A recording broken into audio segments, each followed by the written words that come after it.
Hi, Oded. It's such a pleasure to have a chance to chat with you today. I'm a huge fan, and thank you so much for your time. Thank you. Thank you for talking with me. Oh my goodness, this is such a harrowing film that we're going to talk about with Grizzly Night. What kind of breakdown did you receive for your character? And is there anything maybe that kind of stood out to you about him or resonated with you? Um, I I got, if I remember correctly, I just got the offer with the script, um, and my I had very low expectations. Grizzly Nights, just sounded a little bit to me, originally like something that's going to be just a I don't even know if that was the original title, but whatever it was, bear attack something. I remember thinking, oh wow, this is going to be some kind of a horror movie something. And I read the script and it was great, and I was so pleasantly surprised. It was a page turner and very kind of real and emotional, and it was good. And I called my agent up and I'm like, did you read it? It's good. And he goes, yeah, it's good. And I'm like, yeah, no, it's really good. So um, it took them a while to put it together. We ended up shooting it over the strike. Actually, it got a pass from SAG. Um, but yeah, it was the fact that the script was good and the character was very compelling. The doctor, the fact that it was based on a true story, and I felt that they did a really good job in the script to kind of tell that story in a very dramatical and a efficient way. And then there's a side of it that's very much kind of the environmental side of that event that night is what kind of changed our perspective on how to deal with the natural environment around us, and how we have to make sure that we kind of separate ourselves from the bears and not allow them to get into our trash and not feed them in that way, and so on. So it was very just very intriguing and kind of compelled me. Yeah, I mean, there is this, of course, discussion or, basis of like humanity versus nature, and also within there's survival as well, riddled in as just as much too. So there's a lot to Yeah, the tone. apparently before that event, before that night, it was very normal for people just to throw their trash in the outdoors. The scene where they're throwing the food from the restaurant, and everybody's standing on the porch and watching the bears come and eat it, was a true event, and they kind of were really, mixing humanity with the this natural bear world, and which is one of the big reasons why it happened. So it's the learning, to kind of respect the environment and respect the wildlife, and allow the wildlife to live its own life separately from humans, uh, which change due to those events. Quite often, a setting can sort of become a character in itself as well. And you did shoot this movie in Utah, and we're talking about, like very woodsy areas and things like that. What can you tell us about filming in the area and location where the movie is set? It was one of those things that you're like, oh, wow, I don't have to work today. Oh, I think I'll go for a 4-hour hike. Oh, the Park City. I'm hungry. Oh, where can I get this kind of food, that kind of food? It was a wonderful, blessed experience, because we just filmed in Utah, just off of Park City there. The location itself was this fabulous. I think it was a Girl Scout camp space area thing. We saw a lot of wildlife. I think I saw a moose, and it's do you say fowl? Do you say the little baby moose is the fowl? I don't know, but a moose mama and a moose baby one night, and uh, um, it was just a really fun environment to film in. Very, very, very beautiful. Very, very beautiful and uh, very special. How do you think the lens that we are given for the film, with how the way that it's captured and shot, really provides more of that amplifying of the suspense that we see building up and the tension that leads to all these bigger events that become the crux of the film? Uh, I'm not entirely sure how to answer that question. I think it comes down to uh, having a good script. The script itself. Uh,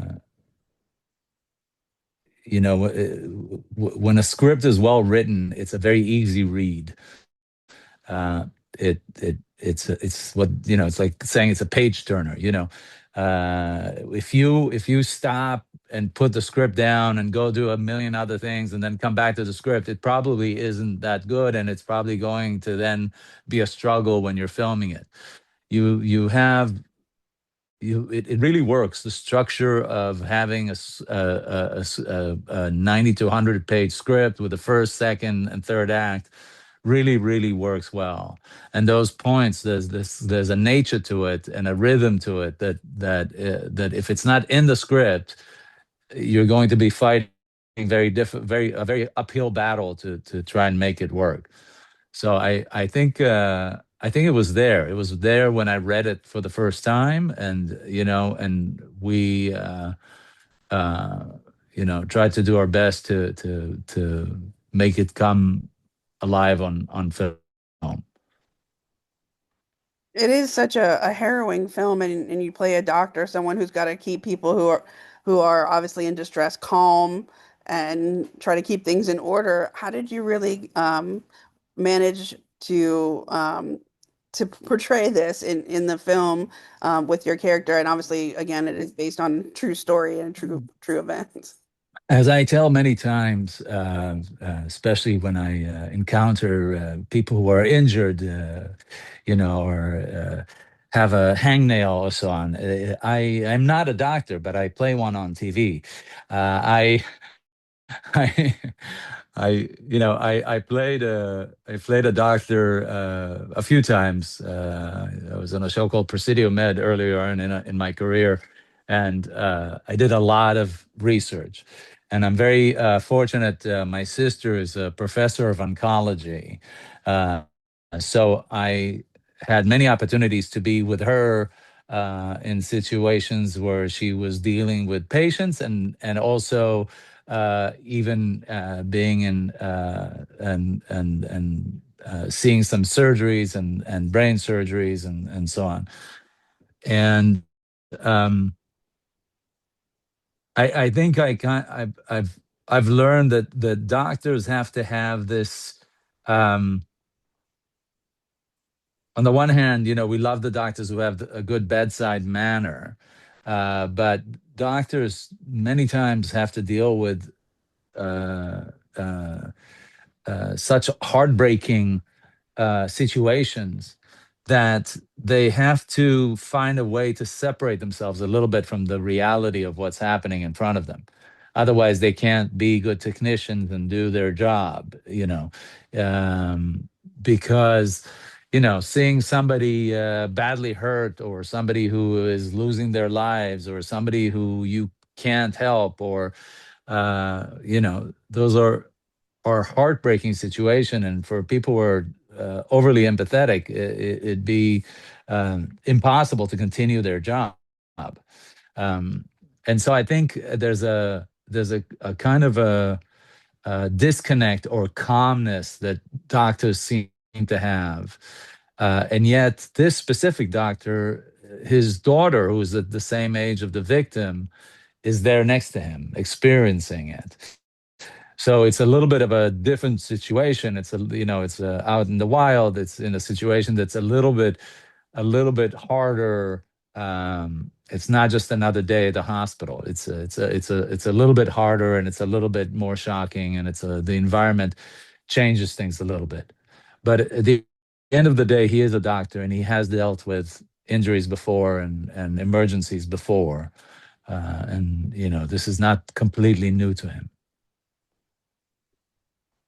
You are a part of such a wonderful cast within the film. We talk about suspense and tension and horror, but you all play so well, so well off of each other in these moments that feel so palpable and feel like it's amplifying everything. Can you talk a little bit about getting to work with the cast and kind of how you really worked off of one another when it came to the dialogue delivery? Um, yeah, I think you know. I'm, I'm in my personal life, I'm usually the old curmudgeon guy who kind of just stays alone at home. I don't go out drinking or too much or partying too much and hangouts and stuff like that. I'm a very much a family man with my family, and I have my small kind of contained life. But I am pretty darn friendly, I hope. I don't know. I hope. Um, and I do try to help the working environment be as pleasant as humanly possible. Um, we're all there. We're all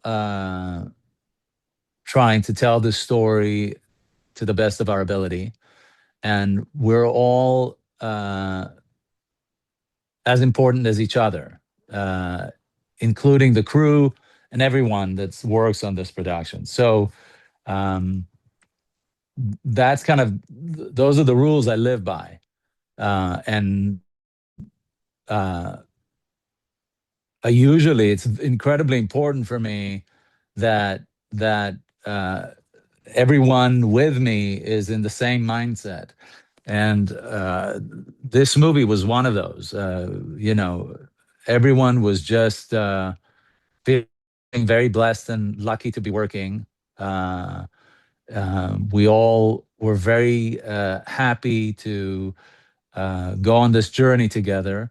And I feel we all supported each other with giving to each other as actors.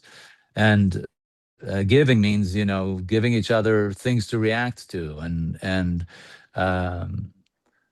always being there, whether you're on camera or you're not on camera. Um, uh, and that's how I kind of work, and hopefully it comes off that way. We have seen you take on these diverse roles that really both test and showcase your remarkable, impressive talent and your versatile range. They have this amazing balance of complexity and nuance that are so innately compelling. What draws you into or connects you to these type of characters? Um, I uh, I like characters who are have a little bit more of a range. I like playing bad guys, to be totally frank with you. I feel bad guys are they're both bad guys and good guys, because as far as they're concerned, they're good guys. Very hard to find bad guys who don't find a reason for why they're behaving the way they're behaving. So as far as bad guys are concerned, they're the good guys. They're just misunderstood. Um, but I like uh, the more kind of intense uh, um, characters. Even though I in real life I'm very pretty darn goofy, and pretty darn goofy with my family and my kids. But uh, I think, you know, it's mostly trying to find the truth in these situations is my biggest challenge. Is what am I reacting to? What am I hearing? What am I seeing? What am I feeling? Why I'm motivated, and what's ahead of me, and I try to, you know, before every scene, kind of take a moment, before every take a moment, just focus, where am I, what's happening, why am I doing what I'm doing, and um, as I said, the doctor is one that, he's a guy that's not going to flip out. He's not going to lose it. Admiral Vance on Star Trek is a very tortured guy who has to make, the best of bad decisions, and uh, you know sometimes he seems like he's a little bit of a horrible human being, but he's got to do what he's got to do, and um, you know yeah, I think the challenge is finding the truth of the scenes. I always love learning about like the compass of a character, not just like the gray areas, but like their compass. Because like you said, a villain obviously doesn't see himself as a villain. They have some sort of justification or underlying reason that, they're doing this, whether it's, right in someone else's eyes or not so right in someone, like another person or their eyes. That's what always really draws me to the type of wonderful characters that you play, is that there's not just one line to that character.